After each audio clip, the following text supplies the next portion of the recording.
Siguro gustong-gusto ko yung lagi niya sinasabi. Every time na magpa-perform kami sa stage, nagpe-pray kami, meron kaming huddle.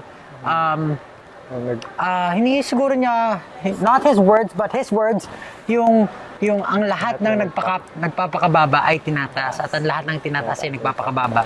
So, mahalaga po kasi as a performer, lalo na kami na yung voice namin, mas nadidinig siya ng mas maraming tao. Mahalaga na lagi talagang nakatapak sa lupa yung paa mo.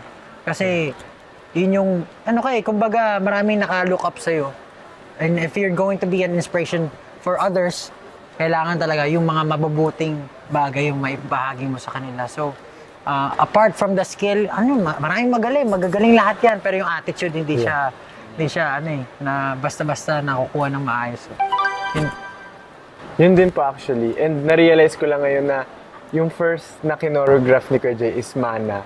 And yung meaning po nung song namin na Mana is similar to that, na kahit gaano kataas yung liparin mo, kalahati ng katawan mo dapat laging nasa floor.